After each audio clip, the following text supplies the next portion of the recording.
사춘기 아이들이 반항이라고 하죠. 어떤 형식으로 나타나는가? 세 가지 형식으로 나타납니다. 못해, 안 해, 그리고 말 없음.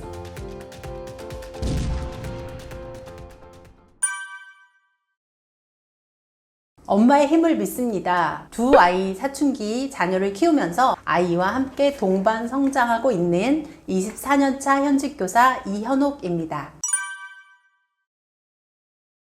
부모가 내 아이를 과연 얼마나 알고 있을까라는 의문이 굉장히 많이 들었어요.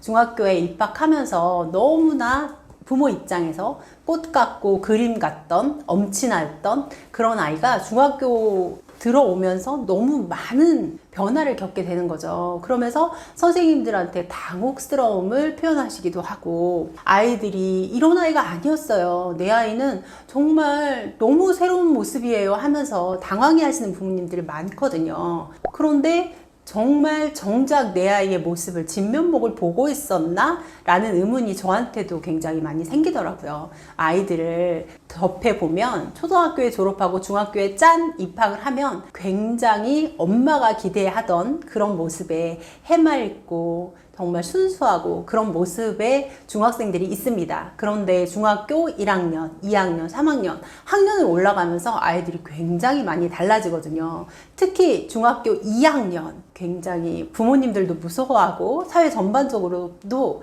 병이라고 불릴 정도로 아이들이 달라지는 모습들이 많이 보이는데, 정말 신기하게도 중학교 3학년 1학기 끝자락에 다르면 아이들이 또 달라져요. 정서적으로 굉장히 많이 안정되고, 사춘기가 이제 끝났나? 이런 느낌이 들 정도로 갑자기 또 너무나 성숙해지고 안정적인 내 아이 모습이 나타나거든요. 중학교 1학년부터 3학년까지 이런 변화 과정을 보면서 아이들이 정말 중학교가 변화의 시기구나 라는 걸 느끼는데, 그 안에서 일어나는 감정적인 변화, 어려움들을 부모님은 얼마나 알고 있을까? 라는 생각이 들어서 저도 중학교 아이들을 키우고 있지만 사춘기에 대해서 좀 공부해 봐야겠다 라는 생각이 들었고요. 저희 아이가 중학교에 들어가면서 회복 탄력성 연수를 듣게 됐어요. 그런데 거기에서 제 머리를 탕 치는 연수 내용이 있었어요. 사춘기가 되면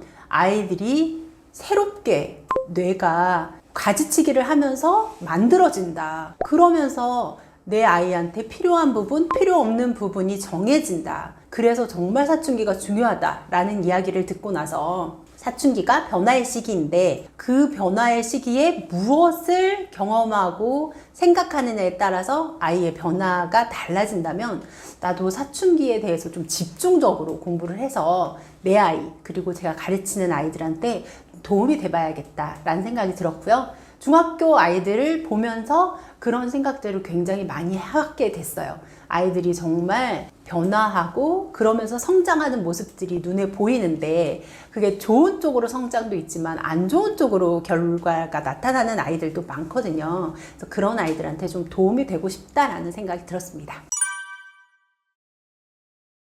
부모가 아이가 태어나면 어떤 생각을 하냐면, 나와 닮은, 나와 비슷한 아이라는 생각을 하게 돼요. 예를 들면 저희 아이가 굳은 살이 발에 막 생겨요. 그러면 그걸 보면서 제 새끼발가락에 있는 굳은 살이 생각나는 거예요. 그래서 나도 새끼발가락에 이런 식의 굳은 살이 생겼는데 내 아이한테도 똑같이 굳은 살이 생겼구나 라고 하면서, 너 걸음걸이가 잘못돼서 굳은 살이 생기는 거니까 이렇게 걸어야 해 하고 이야기를 하거든요. 근데 자세히 보면 아이는 새끼발가락에 굳은 살이 있는 게 아니고 발바닥에 굳은 살이 있어요. 저와 비슷하게 좀 걸음걸이가 잘못되긴 했지만 그 아이만의 방식으로 걷고 있는 거예요. 그런데 저는 그걸 살펴보지도 않고 분명히 새끼발가락에 있을 거야, 나랑 비슷할 거야, 이런 생각을 하거든요. 저도 그렇지만 내 아이가 나와 비슷하다라는 생각이 있기 때문에 더 내가 경험했던 실수를 경험하지 않게 하기 위해서 아이한테 잔소리도 많이 하게 되는 것 같아요. 내 모습을 아이한테 투영을 하기 때문에 이 아이는 이럴 거야 라는 생각이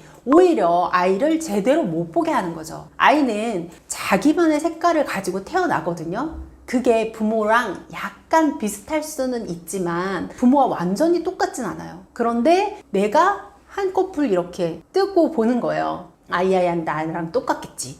그래서 오히려 더 아이의 진면목을 보지 못하는 게 아닌가라는 생각이 듭니다. 너무 슬픈 사례가 있는데 이제 어떤 중학생 아이 중에 사실 안 좋은 선택을 하는 친구들, 극단적인 선택을 하는 친구들도 있잖아요. 근데 그런 친구들의 부모님이 이제 학교에 찾아오셔서 그런 이야기를 하시는 거예요. 어떻게 된 건가요? 아이가 왜 이런 선택을 했나요? 그 이유가 뭘까요? 우리 아이는 학교에서 어떤 아이였나요? 라고 물어보시는 거예요. 너무나도 슬픈 이야기죠. 내가 학교에서보다 더 많은 시간을 같이 보내고 있고, 또 어려서부터 부모와 자녀로서 굉장히 많은 관계를 서로 주고받았는데도 내 아이가 어떤 생각을 하고 있는지, 내 아이의 고민이 무엇이었는지, 그 아이를 극단적인 선택으로 몰고 갔던 상황이 무엇인지를 부모가 모르는 거예요. 뭐 이거는 부모가 관심이 없었어일 수도 있지만 아이가 말하지 않아서였을 수도 있거든요. 그만큼 서로 커뮤니케이션이 없었고, 그러면서 정말 중요한 게 뭘까? 진짜 아이한테 필요한 거, 진정한 부모와 자녀의 관계는 어떤 모습이어야 될까라는 고민을 했던 기억이 있어요. 그런 식으로 굉장히 많죠. 아이들은 학교에서 뭐 안 좋은 일이 일어났을 때 꼭 하는 이야기가 있거든요. 저희 엄마한테 말하지 마세요. 비밀 꼭 지켜주세요. 선생님 제발 부탁해요. 라고 이야기해요. 그리고 또 부모님한테 선생님이 어렵게 결심을 해서 이야기를 하면 부모님의 대답이 대부분은 저희 아이가 그럴 리가 없어요. 선생님이 잘못 알고 계신 거예요. 라고 이야기하는 경우가 많거든요. 학교에서는 굉장히 안타까운 부분이 많죠. 우리가 보고 있는 사회생활 속 학교라는 사회 안에서의 아이 모습과 부모가 생각하는 아이 모습이 굉장히 달라서 그 간극을 좀 줄여주고 싶은데 양쪽 다 원하지 않아서 그게 어려운 경우가 많아서 안타까울 때가 있습니다. 다 모든 가정마다 이유는 다 다르겠죠. 양상도 다 다를 것이고 사춘기나 뭐 반항에 행동이 나타나는 이유와 시기는 다 다를 거라고 생각이 들어요. 그런데 유독 사춘기를 어려워하는 이유가 사춘기에 이런 갈등이 좀 폭발하기 때문이죠. 어려서부터 아이들은 부모한테 잘 보이고 싶어 합니다. 부모의 인정을 받고 싶어 하고 부모와 좋은 관계를 유지하고 싶어 해요. 나한테는 굉장히 중요한 존재니까요. 그런데 그런 부분들이 점점점 쌓여가는데 때로는 내가 부모의 기대에 못 미친다는 생각이 있고 또 때로는 부모가 나를 너무 강하게 끌어당긴다는 생각이 있고 그래서 내가 어쩌면은 이거를 다 따라가지 못하겠다라는 부담감 여러 가지 양상이 있을 수 있죠. 그런 것들이 폭발하면서 아이들이 사춘기에는 더는 못하겠다라는 것들이 팡 하고 터지는 경우가 많고요. 그게 아이들이 자기 독립심이라든지 자기 주체성을 찾고자 하는 사춘기에 욕구하고 부딪히면서 부모하고 좀 사이가 안 좋아지는 경우가 많은 것 같아요. 뭐 영양 상태가 좋아져서 라는 이야기 많잖아요. 그래서인지 초등학교 1학년인데도 여자 아이들 같은 경우 뭐 신체적인 변화가 일어나는 경우 뭐 3, 4학년만 돼도 우리 아이 사춘기 온 것 같아요 라고 하시는 부모님들이 굉장히 많거든요. 영양 상태나 신체 발육이 달라져서 또 그만큼 들어오는 자극이 많으니까 이유가 될 수 있겠다라고 생각이 드는데요. 부모와 함께 지내는 시간이 많은 데 비해서 정서적인 지지나 지원은 부족한 데 원인이 있는 게 아닐까라고 저는 진단해 봅니다. 아이들이 예전 같은 경우만 해도 대가족 제도였죠. 그래서 굉장히 많은 친척들이나 주변의 친지들을 만났고요. 또 그렇지 않더라 해도 이웃에서 서로 왕래하는 경우가 많았어요. 저희 어릴 때만 해도 그랬잖아요. 그런데 지금은 정말 아파트 옆집과도 교류를 안 하고 그렇게 익명성 속에 사는 걸 굉장히 편애하는 시대잖아요. 그러다 보니까 아이가 접할 수 있는 어른이라는 것이 부모밖에 없는 경우가 많아요. 이 현상은 부모에게도 부담이 되기도 하고요. 아이를 내가 온전히 책임져야 된다라는 생각 때문에 사실 어렵다 하시는 부모님 많거든요. 나도 잘 모르는 인생인데 아이한테 어떻게 해줘야 될지 모르겠어요 라고 하시는 부모님도 많고 그거에 비해서 아이들도 부모와 너무 긴밀한 관계를 갖다 보니까 사사건건 뭔가 지적받고 사사건건 간섭하는 그런 일이 생기는 거죠. 이게 뭐 부모님이 잘못됐다는 게 아니라 부모님은 아이를 너무 사랑해서 하는 행동이에요. 그리고 내가 이 아이의 인생에 지대한 영향을 주기 때문에 어떻게든 좋은 영향을 줘야겠다라는 생각 때문에 조그만 것도 다 터치하시고 이건 이렇게 하면 좋지 않을까 이야기를 하게 되는데요. 그게 아이들한테는 때로는 압박으로 다가온다는 거죠. 나 혼자도 할 수 있을 것 같은데 왜 사사건건 엄마는, 부모는 나를 믿지 못하지? 라는 생각이 있는 거죠. 그런데 부모님들은 이런 이야기 많이 하세요. 아이가 성인이 됐는데도 자기 일 하나 제대로 못한다. 다 부모한테 물어본다. 어떤 분은 고등학생인데 엄마 똥 싸러 가도 돼? 라고 물어본다고 하세요. 그러면서 너무 답답하다는 거죠. 저 아이가 세상에 나가서 뭘 하나 제대로 할 수 있을까? 라는 걱정을 하시는데 아이들 입장에서 보면 할 말이 있는 거예요. 엄마가 나를 그렇게 만들었잖아. 내가 나 혼자 뭐 하나 못하게 다 간섭하고 가이드라인을 줬잖아 라고 이야기하는 경우 있거든요. 이렇게 부모하고 아이의 관계에 굉장히 친밀해지면서 아이들이 나도 좀 뭔가 해보고 싶은데, 나 혼자도 해보고 싶은데 라는 생각이 들게 되는데요. 이렇게 많은 시간을 보내는데 비해서 또 문제가 있습니다. 정서적으로 지지하는 비율은 많이 줄어들었다는 거죠. 엄마들이 아이들한테 많이 하는 6대 언어가 있다고 해요.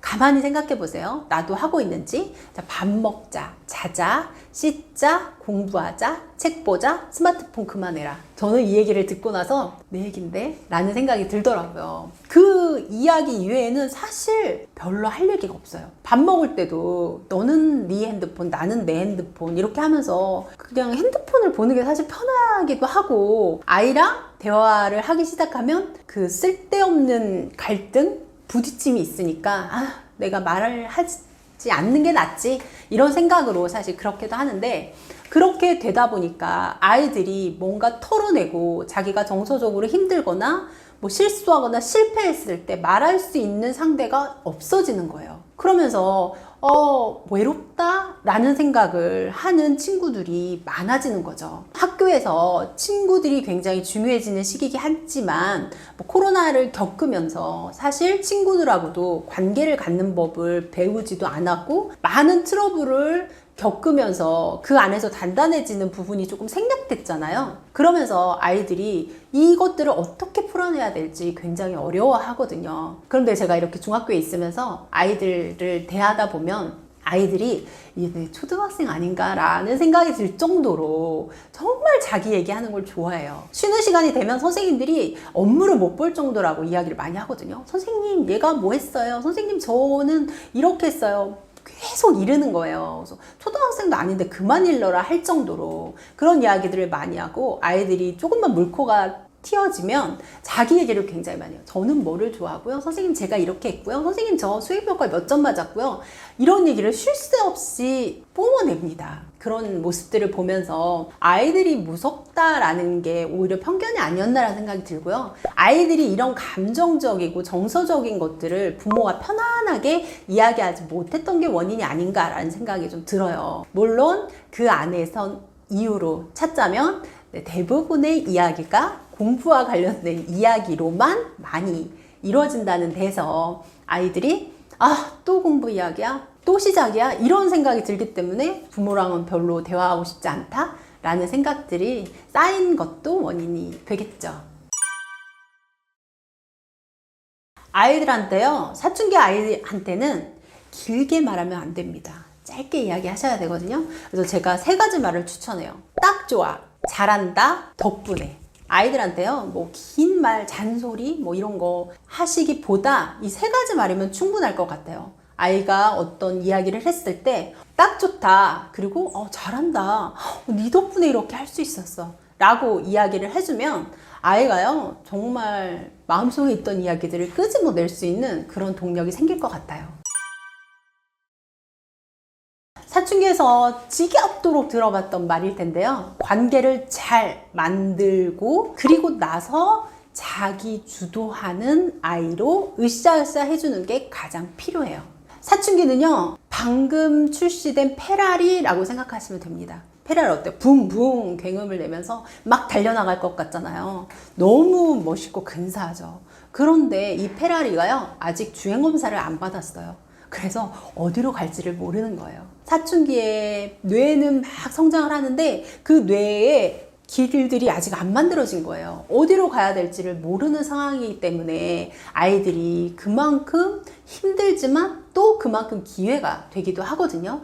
그래서 사춘기는 마르지 않는, 마를까 말까 하는 시멘트라고 생각하시면 좋아요. 거기에 글자를 새겨넣으면 어떻죠? 평생 가잖아요. 사라지지 않죠? 그런 것처럼 그 부분을 이해하고요. 그렇게 마르지 않는 시멘트에 글자를 잘 써내기 위해서 필요한 건 뭘까요? 아이가 행복해야 돼요. 기분이 좋아야 돼서 기꺼이 내가 받아들이겠다. 엄마의 제안, 부모의 제안을 받아들이겠다라는 게 필요한 거거든요. 그러면서 그 열린 마음을 갖도록 한마디를 하더라도 기분 좋게 하는 것.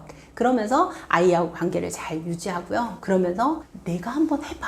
네가 한번 해봐. 딱 좋아. 잘한다. 덕분에. 라는 이야기를 활용하면서 정말 할 수 있을까? 라는 생각을 들려주면요. 아이들은요. 자기가 이 세계의 주인공이거든요. 더 잘해낼 것 같은 그런 자신감이 생기면서요. 아이가 그래 내가 한번 해보지 뭐. 까짓거 해보지 뭐. 이런 생각을 갖게 됩니다. 그렇게 아이를 뒤에서 으쌰으쌰 해주면서 기분 좋게 하면서 자기 스스로 할 수 있게 만드는 게 바로 현명한 부모의 포인트인 것 같아요. 두 가지 차원에서 살펴볼 수 있습니다. 첫 번째 호르몬, 그리고 두 번째 뇌 변화가 생기게 되죠. 호르몬의 변화가 생기면서 남성 호르몬인 테스토스테론이 아동기에 비해서 1000%나 많이 나온다고 해요. 그러면서 이것이 불안이나 공포, 두려움을 관장하는 편도체라는 곳을 자극하게 됩니다. 그러면서 아이들이 감정적인 조절을 어려워하게 되는 거죠. 사춘기의 특징하면 두 가지. 기술과정 시간에 들어봤을 거예요. 상상적 청중과 개인적 우화라는 것들이 이 호르몬 변화를 통해서 나타나게 됩니다. 상상적 청중, 누군가 나를 보고 있어. 나는 주인공이야. 라는 생각이거든요. 이거는 특히 여자아이들한테 많이 나타나죠. 왜 사춘기 여자아이들이 외출 한번 하려면 굉장히 많은 시간이 필요합니다. 부모님은 다 준비하고 기다리는데 아이 혼자서 옷을 수십 벌을 갈아입어요. 그리고 머리 이렇게 하는 게 나, 이렇게 하는 게 나. 이런 것들이 집 앞 슈퍼를 갈 때조차 그렇거든요. 그러면 너 도대체 나가서 누구 남자친구라도 만나니? 누구 만나려고 그래? 라고 물어보면 없어요. 아무도 안 만나는데도 내가 딱 나가면 마치 아이돌이 무대에서 이렇게 워킹을 하듯이 모두 다 나를 본다고 생각하는 거예요. 이런 것들이 사춘기의 특징이거든요. 그러면서 나와 어울리는 친구들과 끼리끼리 어울리고 이런 문화가 생겨나게 되죠. 개인적 우화라는 건요, 이와 비슷한데 나는 유니크해, 나는 특별해 라는 생각들이 나타나게 되는 거예요. 그러면서 그 또래 관계에서 내가 어떤 위치를 차지할까, 나는 또래들한테 어떤 모습을 보일까, 특별하게 보이고 싶다 라는 생각을 하게 되죠. 이런 일로 생기는 것들이 바로 뭐 은어라든지 아이들끼리만 하는 아이들만의 문화 있죠. 이런 것들이에요. 그러면서 기존 질서는 잘못됐고 나는 이걸 깨트려야 돼. 나는 특별한 사람이기 때문에 뭔가 새로운 정서를 만들어낼 수 있어. 라는 것들이 아이들한테 생겨나면서 변화가 생깁니다. 왜 제인스테인 하면 반항 생각나잖아요. 이때 아이들이 생각하는 게 그런 거예요. 사실 되짚어보면 이런 반항이 없었다면 우리 사회의 발전도 없었겠죠.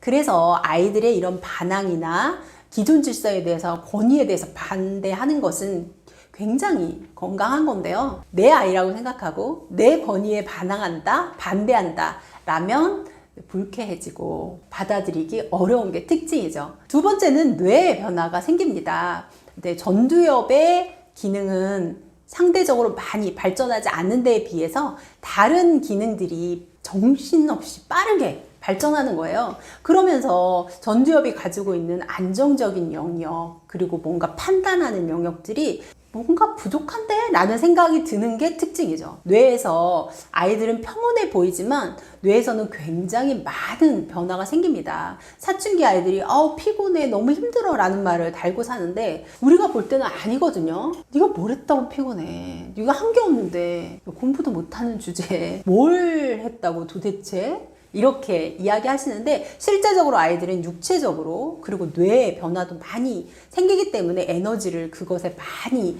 쓰고 있거든요. 그러면서 이 뇌 변화를 통해서 아이들이 달라지게 되는 거죠. 굉장히 놀라운 사실은 사춘기에 뇌에 가지치기가 일어난다는 이야기는 많이 들어보셨죠? 가지치기가 일어날 때 이 아이가 경험하지 못했던 부분은 모두 다 잘라져 나가요. 뇌는 굉장히 게으릅니다. 뇌가 경험하지 못했던 분야는 이 아이한테는 필요 없네 하고 잘라버리는 거거든요. 그래서 사춘기가 오기 전에 다양한 경험을 하라는 게 바로 그 이유예요. 이 아이는 운동을 안 좋아하네? 잘라버려 하면 이 아이는 평생 운동을 좋아하지 않는 아이가 되는 거잖아요. 저 같은 경우도 어렸을 때 저희 집에는 만화책이 없었어요. 그래서 저는 줄거리를 읽는 걸 굉장히 좋아했거든요. 지금도 웹툰이나 웹으로 된 만화로 된 글을 보면 저는 그림은 하나도 보지 않아요. 그 웹툰에 있는 글자만 읽거든요. 저한테는 사춘기 때 그 부분이 가지치기 해서 댕강 잘라져 나간 거죠. 그림으로 뭔가를 이해하는 부분은 없어진 거예요. 이런 것처럼 아이들이 그때 가지치기를 하기 때문에 어떤 분야는 내 아이한테 살려둘 것인가, 이것을 고민하고 그것을 잘 찾아내서 뇌를 멋지게 육각형으로 만들어주는 게 필요하겠죠. 아이들한테 가장 필요한 것은 일단 수용이에요. 수용. 내 생각이 수용받고 있다 라는 느낌을 주라는 거지, 그게 오냐오냐하고는 조금 다른 얘기거든요. 자, 그러면 예를 들어서 아이가 엄마 나 저기 편의점에 있는 거 물건 가져왔어 이랬을 때도 잘했어, 오 최고야 이렇게 말하지 않잖아요. 굉장히 극단적인 예인데요. 그런 것처럼 규칙이나 꼭 정해진 꼭 해야 되는 그 바운더리는 있는 거죠. 그래서 그 안에서 내가 스스로 한 결정, 그것에 대한 책임, 이것에 대해서 잘했다라고 이야기를 하는 거지, 무조건 오냐 하는 데는 문제가 많습니다. 실제로 학교에 있어 보면 정말 무조건 오냐 하시는 분들도 많아요. 이거는 바운더리를 정해줘야 될 것 같은데 라는 부분조차도 괜찮아, 그럴 수 있지 뭐 라고 이야기 하시는 거예요. 그래서 이거는 오히려 부모가 더 그 기준을 못 세웠기 때문에 흔들리는 게 아닌가라는 생각이 들 정도거든요. 그래서 모든 분야를 오냐 하는 게 아니라 정해진 기준 안에서 아이가 그것을 스스로 결정하고 그것에 대한 책임을 졌을 때 잘한다, 딱 좋다 라고 이야기를 해주시면 되는 겁니다. 예를 들어볼까요? 저희 딸 아이가 중학교 2학년 첫 시험을 보는데 제가 네가 한번 해봐 라고 생각을 했어요. 저도 중학교 2학년 첫 시험을 포기하고 싶진 않았습니다. 그렇지만 제 친구들이 다 하나같이 이야기 하더라고요. 공부를 열심히 안 한다 라고 했더니 그러면 시험을 망쳐봐야 자기가 멘붕이 온다고 하죠. 그러면서 좀 할 마음이 생길 거야, 그냥 내버려 둬 라고 해서 제가 그냥 뒀거든요. 그러니까 아이가 시험 보기 전에 밤새도록 웹소설을 보더라고요. 이건 좀 아닌데 라는 생각이 들었지만 그래도 아이가 책을 읽는 게 나쁜 건 아니니까 시기가 안 좋았을 뿐이지 오케이 했어요. 그러고 나서 제가 시험이 끝나고 아이한테 뭐라고 했냐면요, 너 너무 피곤하겠다, 나를 새서 소설을 봤으니 너무 피곤하겠다, 일찍 자라 라고 이야기를 했어요. 그랬더니 아이가 얼씨구죠 학교 갔다 와서 한숨 푹 잔 거예요. 그러고 나서 그 다음날 밤에 이제 그 다음 시험을 준비를 해야 되잖아요. 그런데 그 날도 또 웹소설을 봅니다. 엄마가 크게 잔소리 안 하는데 안 할 이유가 없었겠죠? 아이 입장에서는. 제가 이제 새벽에 깨서 보니까 아이가 웹소설을 보느라고 스마트폰이 뜨끈뜨끈한 거예요. 그걸 보는데 제가 뭔가 뒤통수 한 대 딱 맞은 것 같더라고요. 이게 뭐지? 라는 생각이 들었어요. 그러면서 내가 정말 아이를 잘못 키우고 있구나 라는 생각이 들었거든요. 어떤 차원이냐면 공부를 하고 안 하고의 문제가 아니고 아이가 시험이라는 자기가 해야 할 일 앞에서 저는 오로지 정말 오냐 하면서 그래 네가 뭐 그럴 수도 있지, 한 번쯤은 틀릴 수도 있지, 그런데 너 피곤하지 않겠어? 라는 걱정하지 않아야 될 부분을 걱정하고 있었던 거예요. 그래서 제가 잠자리를 박차고 일어나서 아이를 깨웁니다. 그리고 나서 시험이라는 것은 너에게 주어진 책임이다. 그리고 네가 해야 될 것은 바로 시험 공부다. 그런데 이 시험 공부를 준비해야 되는 상황에서 네가 밤을 새고 웹소설을 본 것은 너의 책임을 다하지 못한 거야 라고 이야기를 했어요. 그리고 일어나서 다 잠을 물리치고 오늘 볼 과목에 대해서 공부를 해라. 기본이라도 좋으니까 남겨진 시간 동안 충분히 하고 가라. 그게 너의 책임을 다하는 거다. 이야기를 했거든요. 아이도 자기가 잘못한 게 있으니까 받아들이더라고요. 그래서 뭐 물론 그날 본 수학 점수는 꽝이었지만 제가 그날 다짐을 했습니다. 아이한테 내가 진짜 걱정해야 되는 게 뭐였을까? 내가 정말 봐야 될 거는 보지 못하고 딱 좋아 오냐오냐만 했던 거예요. 아이한테도 뭔가 책임주고 그 책임을 끝까지 다하는 것을 가르쳐 주는 게 정말 부모겠구나 라고 생각했어요. 그래서 이날을 절대 잊지 말아야겠다. 그런데 뭐 요즘도 가끔 망각하죠. 망각하면서 아이한테 피곤한데 좀 쉬어. 근데 뭐 숙제 그냥 쉬운 문제는 빼고 어려운 것만 해가. 막 이런 식으로 제가 악마의 유혹을 할 때도 많은데요. 왜냐면 아이가 안쓰럽잖아요. 나의 오냐오냐가 아이를 망치고 있는 건 아닌지 한 번쯤 생각해 보시면 좋을 것 같아요. 자, 첫 번째요. 습관과 태도를 만드는 게 중요합니다. 아이들은요, 의지로 공부를 하는 게 아니에요. 의지로 뭔가 행동을 하는 게 아닙니다. 습관에 따라서 행동하는 거예요. 그래서 어려서부터 어떤 습관을 가지고 어떤 태도를 가졌느냐가 굉장히 중요합니다. 예를 들어 볼까요? 수업 시간에 선생님이 수업을 합니다. 그러면 이렇게 앉아가지고 너는 무슨 말을 하니? 나는 모르겠다. 이런 태도를 가지고 있는 아이가 없을 거라고 생각하시나요?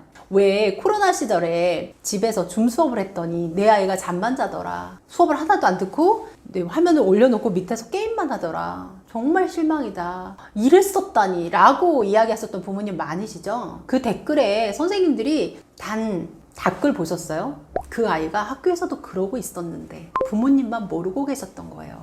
이런 아이들은 어떻죠? 이런 습관이나 태도가 안 만들어진 거예요. 부모님이 이야기했을 때 어떤 예의를 지키지 않는 답변, 그리고 중간중간 불쑥불쑥 끼어드는 이런 이야기를 했을 때 내 아이가 꽤 똑똑한데? 라고 생각하시는 부모님들 있으시죠? 네.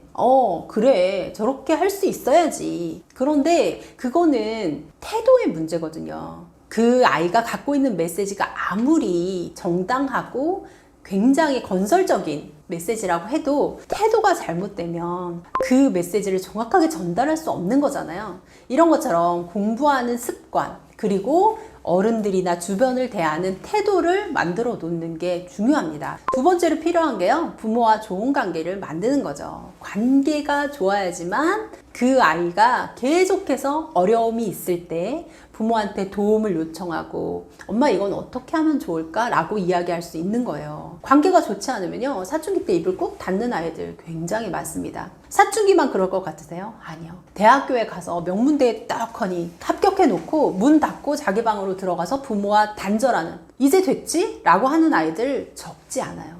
그런데 명문대에 갔어? 라는 소문은 들리지만 문 닫고 들어갔어? 라는 소문은 들리지 않죠. 그게 바로 옆집 엄마들과 이야기했을 때 내 아이의 좋은 점만 이야기하지 그런 어려운 점은 다 없어지는 거예요. 흔히 말하는 특목고 가서 누구는 어디 가네, 누구는 어디 갔네 막 이런 얘기 하잖아요. 그런데 특목고에 가서도 잘 대학에 입결이 나오는 아이들은 몇 프로 안 돼요. 그럼 나머지 친구들은 어디로 갔는지 흔적도 없이 사라집니다. 그런 부분들은 부모와의 관계가 잘 형성되었을 때 아이들이 어느 방향으로 가야 되고 어떤 어려움이 있는지 그거를 나눌 수 있고 기꺼이 방향도 잡아줄 수 있거든요. 그래서 좋은 관계 유지하는 게 중요하고요. 요즘 들어서 정말 중요해진 게 있습니다. 공을 들여서 정말 열심히 한 단계 초등학교 때 아이가 순할 때 엄마 말 들을 때 쌓아놨는데요. 사춘기가 되면서 와르르 관계가 안 좋아지면 무너지죠. 그리고 한 번 더 무너지는 게 스마트폰을 살 때 와르르 또 무너집니다. 저는 조금 답답했던 게 공부를 이렇게 하면 잘해요. 어떻게 하면 대치동에서 뭐 공부법은 이래요. 막 이야기하는데요.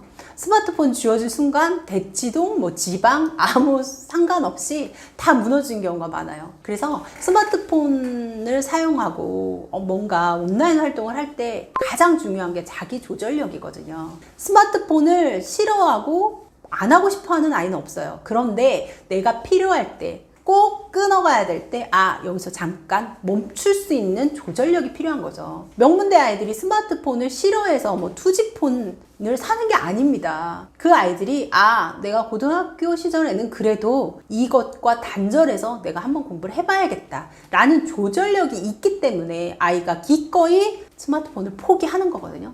그런 조절력이 필요한 거죠. 그래서 아주 사춘기가 오기 전부터 이런 연습을 하시는 게 좋아요. 언제 시작할지, 그리고 언제 끝낼지. 아이가 미친 듯이 게임을 하고 있는데 야 그만해! 갑자기 스마트폰을 뺏어가지고 딱 잠가버리죠. 그러면 아이는요 어떤 현상이 생기냐면요 금단 현상이 생겨요. 더 미치도록 스마트폰을 하고 싶은 마음이 생기는 거죠. 저희 아이들도 약속한 시간이 있는데 그 시간보다 더 많이 스마트폰을 하면 스마트폰을 잠그거든요. 그러면 더 미칠 것 같다는 거예요. 엄마가 잠그니까 더 하고 싶고 계속 생각나서 엄마 몰래 숨어가지고 막 하는 거예요. 그래서 제가 어느 날 열어보면 열어주지도 않았는데 막 5-6시간을 하고 있더라고요. 엄마가 잠그지 않았으면 오히려 나는 스스로 조절할 수 있었어. 그런데 엄마가 못하게 하는 순간 그렇게 될 거야. 그러니까 그 규칙을 정해줘야 되는 거죠.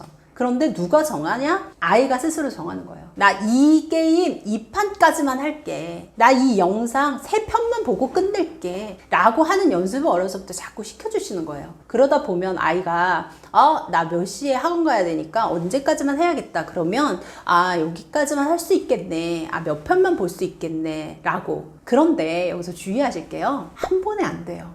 한 번에 내가 약속했으니까 반드시 지킬게. 라고 하면서 아이가 완벽하게 해낸다고 기대하시면 안 됩니다. 굉장히 무지막지하게 아이는 흔들리고 계획을 어기고 약속을 안 지키거든요. 그래서 그때 필요한 게 이런 아까 말씀드린 태도나 습관인 거예요. 그래서 습관으로 아이가 잡아가도록 자기 조절력을 키울 수 있도록 해주시는 게 좋습니다. 그리고 부모 입장에서 또 필요한 게 2가지가 있어요. 부모 입장에서는요, 첫 번째 유머가 필요합니다. 사춘기 부모에게 가장 필요한 게 바로 유머예요. 이 아이가 거짓말을 했어. 그러면 이 아이는 이러다가 범죄자가 되는 거 아닐까? 이 아이가 삐뚤어질 것 같아. 잘못 클 것 같아. 감옥 가는 거 아니야? 막 이렇게까지 막 생각이 확장되고 과도하게 걱정하시는 경향이 있거든요. 좀 사춘기 때 좀 아이가 툭 하고 반항을 한다고 하면 그럴 때조차도 좀 가볍게 넘기실 필요가 있어요. 엄마 나 학교 가기 싫어. 아이가 이렇게 얘기한다고 해요. 그러면 너 무슨 일이야? 너 학교에 누가 괴롭히는 아이 있니?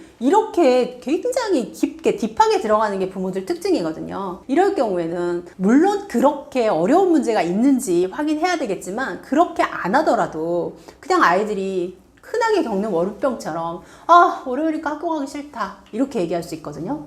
그러면 너 이리 와봐. 앉아봐. 학교라는 게 얼마나 중요한지 알아? 사람이 성실해야 돼. 이렇게 하실 게 아니라요. 아이한테 그래? 이상하네. 이렇게 잘생겼는데 왜 학교에 가기 싫을까? 학교에 가서 네 얼굴을 자랑하고 싶지 않아? 이런 식으로 위트 있게 좀 가볍게 넘겨주시는 그런 태도가 필요한 거예요. 부모님이 너무 심각하게 사춘기에 한 가지 행동으로 뭔가 잘못될 것 같아. 얘가 수학 40점 맞으니까 평생 수포자가 될 것 같아. 아니 1타 강사인 정승재 선생님도 중학교 때 수학 점수 굉장히 낮았대요. 그런데 1타 강사 됐잖아요. 평생 가는 거 아니거든요.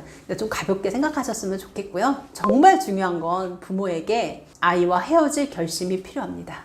제가 글을 쓴 지 3년, 이제 4년째 되는데요. 아이가 중학교 들어갈 준비하면서 저는 글을 쓰기 시작했어요.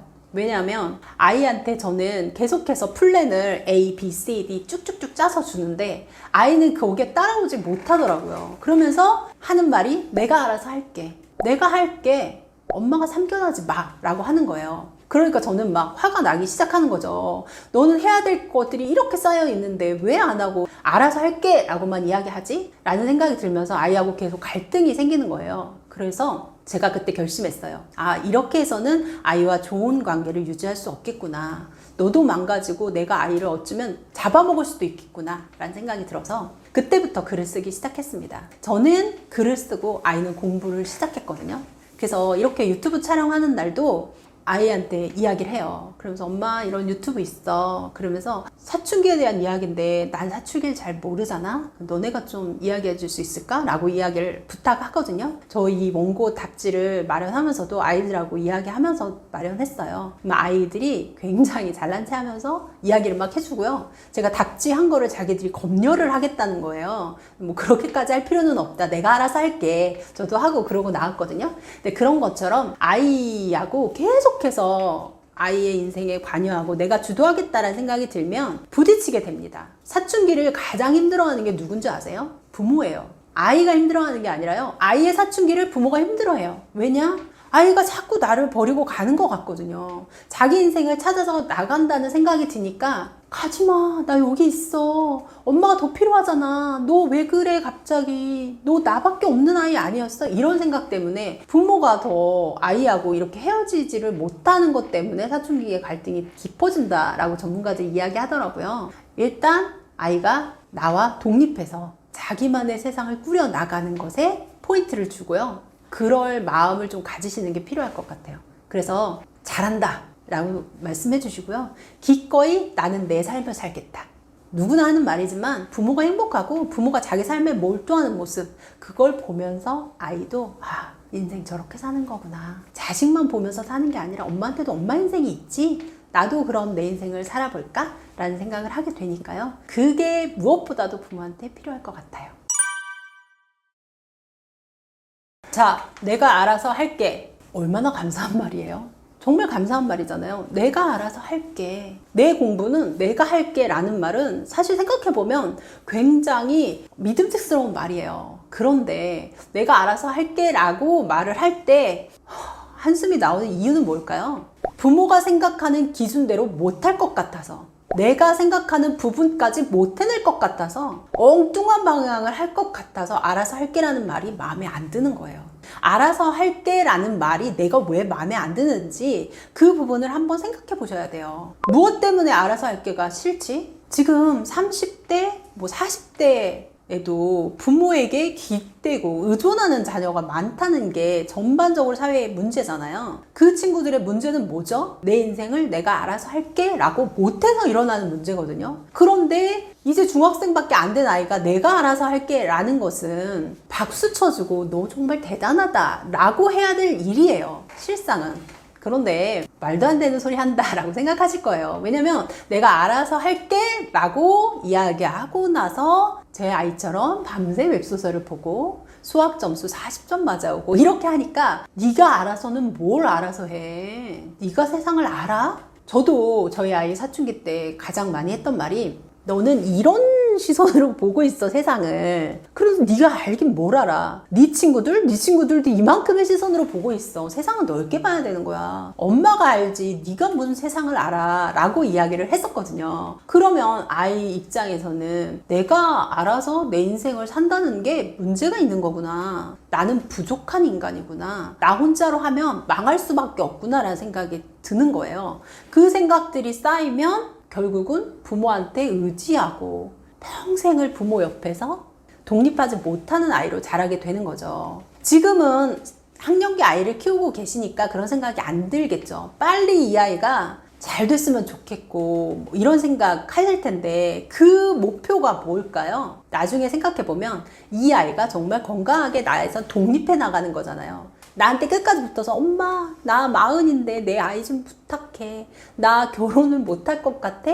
나 취업은 어떻게 하지? 직장 상사한테 전화해서 저기 이 아이가 아파서 못 갈 것 같은데요 라고 대신 사직서를 내주는 그런 자녀를 기대하는 건 아니잖아요. 독립적으로 하기 위해서는 지금 알아서 할게가 용납되어야 돼요. 근데 그 마음의 심리를 보면 왜 알아서 할게를 인정하지 못할까? 실수하고 실패하는 것을 받아들이지 못하는 거예요.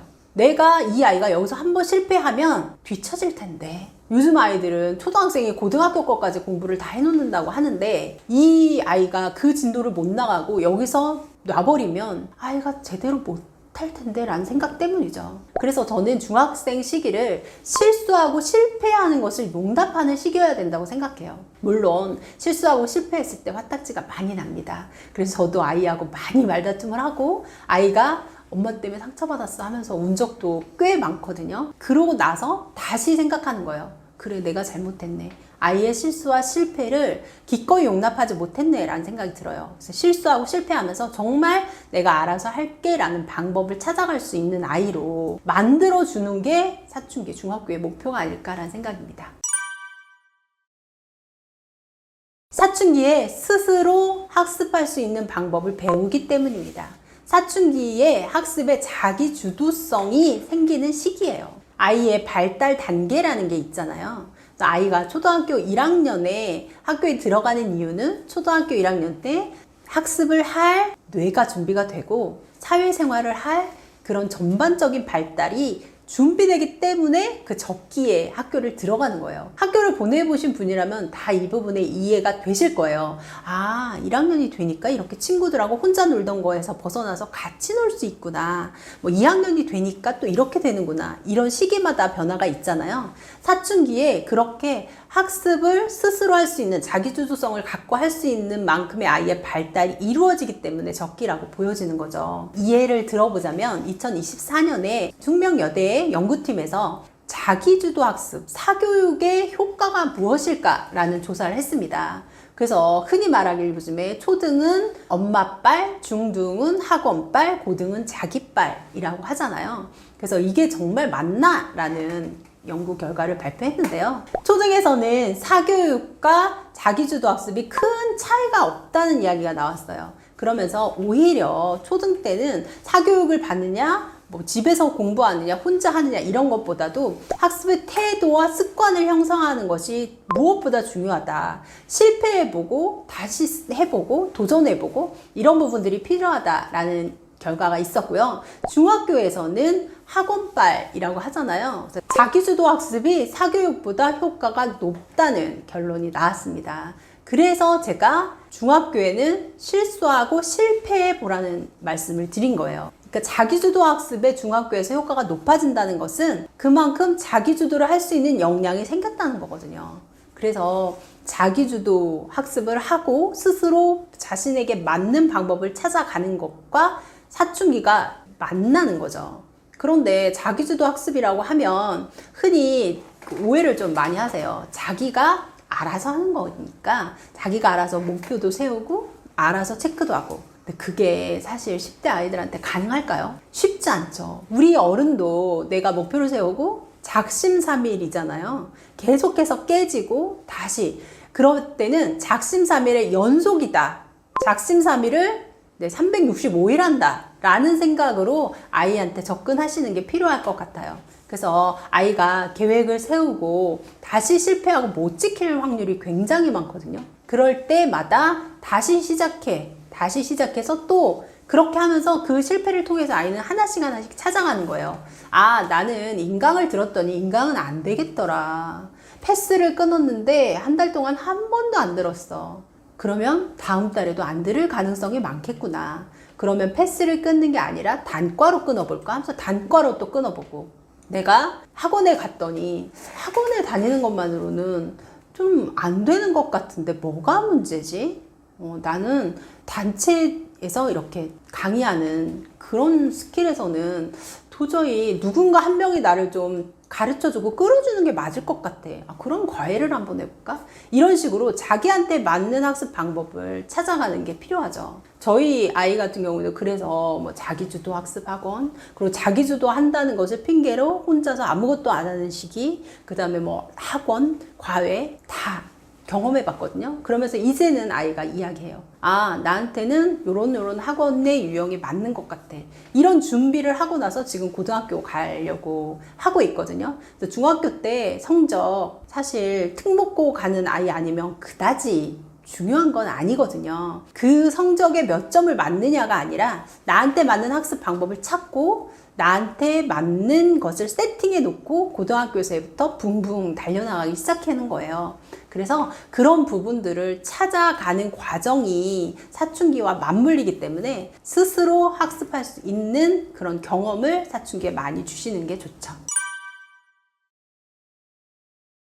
사춘기에 성적이 들쑥날쑥합니다. 초등학교 때는 웬만한 아이들이 다 잘하잖아요. 그런데 중학교에 올라가면서 어떤 아이는 꾸준히 잘해 나가고 어떤 아이는 쟤 엄친아였는데 분명히 잘했는데 라고 하면서 곤두박질 치는 아이가 있을 거예요. 그러면 그 안을 살펴봤을 때 지금까지의 초등학교의 교육이 어떻게 이루어졌느냐가 굉장히 많은 영향을 주죠. 초등학교 때 자기 아이가 의지를 가지고 막 욕심을 가지고 공부하는 아이는 사실 많지 않잖아요. 그래서 부모님이 정해진 플랜대로 공부를 하는 아이가 있는데요. 그 와중에서 아이가 경험한 성취감이 있느냐 없느냐가 중요한 거예요. 공부 잘하는 아이 특징이 뭔지 아세요? 욕심 있는 아이가 공부를 잘합니다. 제가 상상부 선생님한테 물어봤어요. 끝까지 끝까지 버티는 아이는 어떤 아이입니까? 끝까지 성적이 좋은 아이들은 어떤 아이들이에요? 라고 물어보면요, 본인 욕심이 있는 아이가 끝까지 버틴다고 해요. 부모가 어떻게든 끌고 가서 하는 아이는 결국은 손을 놓는 경우가 많더라. 그러면 욕심이 있는 아이는 어떻게 만들어지느냐? 자기가 뭔가 성취해 본 경험이 있는 거예요. 내가 엄마가 하라는 대로 이렇게 해서 따라해 봤더니 이거 괜찮은데? 재밌는데? 되는데? 이런 생각을 스스로 경험하면서 재밌다! 이런 생각이 드는 거죠. 그러면 다음에도 욕심이 생기는 거예요. 나 또 해보고 싶어. 나 이렇게 한번 하니까 굉장히 기분이 좋은데? 라는 생각들이 쌓이면서 아이가 스스로 할 수 있는 욕심이 생기는 아이는 계속해서 좋은 것을 유지할 수 있겠죠. 그런데 그 초등학교부터 공부하는 과정 안에서 그런 성취를 못 느끼는 거예요. 계속해서 그냥 끌려만 온 아이들이 있죠. 넌 이거, 다음은 이거, 다음은 이거, 다음은 이거.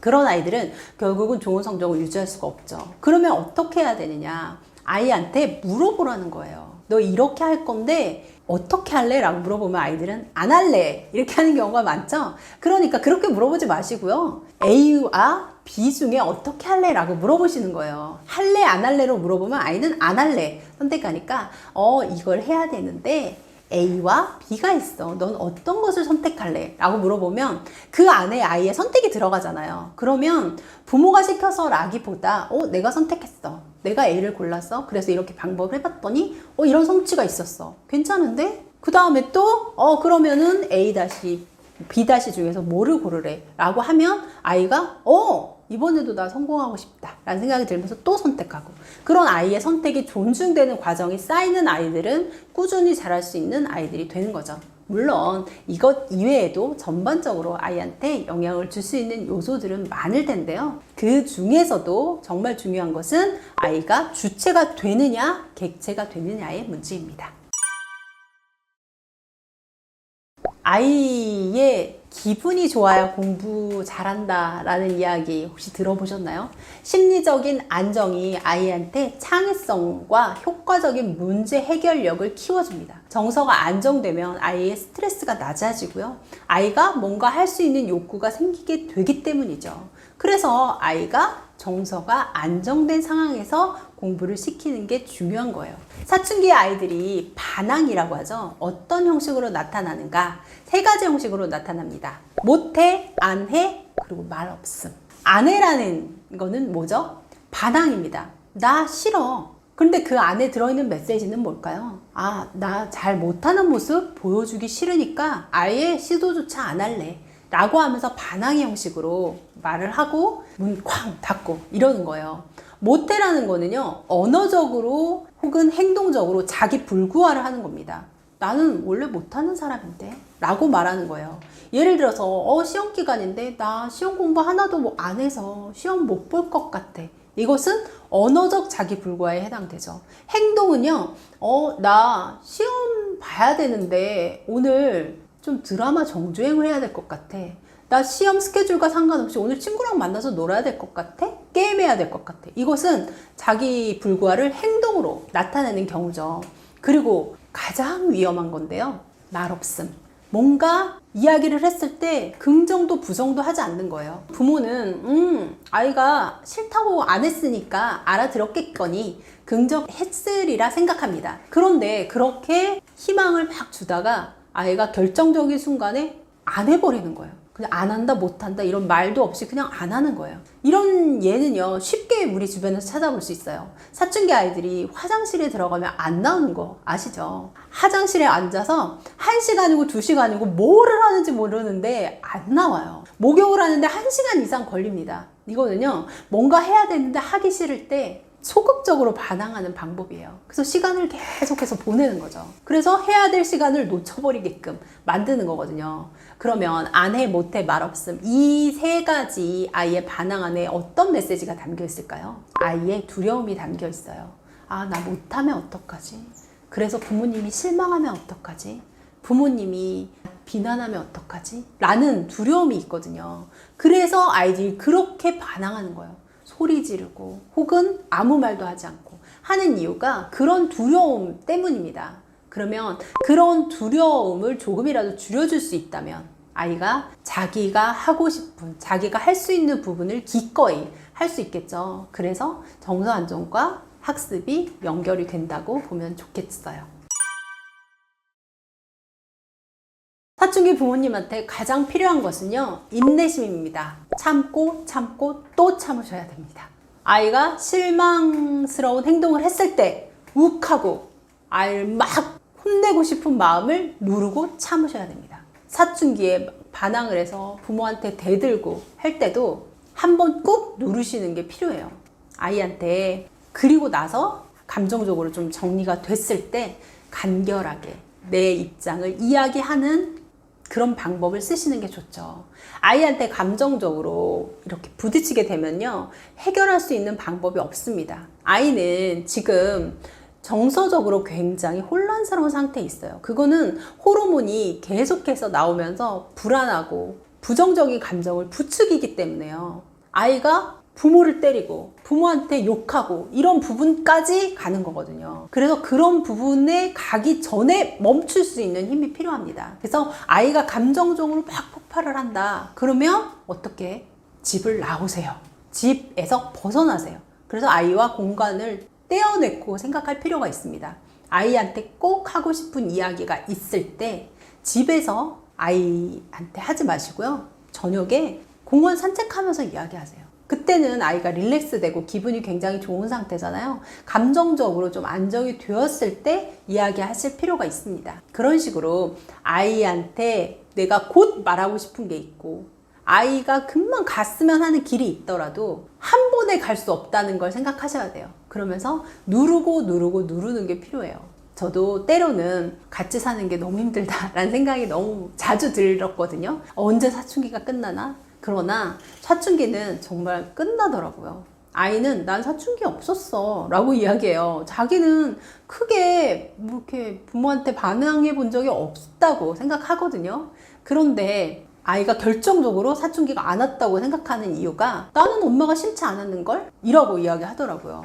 그러면 저는 오케이, 100점인 거예요. 더 바랄 게 없는 거죠. 물론 중학교 내신을 건지지는 못했습니다. 그렇지만 그럼에도 불구하고 엄마가 괜히 싫어지고 미워지고 멀어지고 싶은 게 사춘기잖아요. 그런데 그 정서를 간직해냈다는 거는 그 어떤 행동들 알아서 할게, 움직이지 않고 막 반항하고 이랬던 행동들을 다 뒤덮을 만큼 위안이 되더라고요.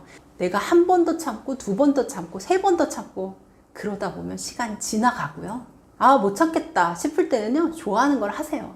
뭐 운동하셔도 좋고요. 본인이 좋아하는 거. 꿈꿨었는데 지금 못하고 있는 거 있죠? 그런 부분들을 하다가 지나가면 조금 아이한테 몰두해 있는 것에서 벗어나면 시간 좀 빨리 지나가거든요. 그러면 아이하고 좀 좋은 관계를 유지하면서 사춘기를 보낼 수 있지 않을까 싶어요.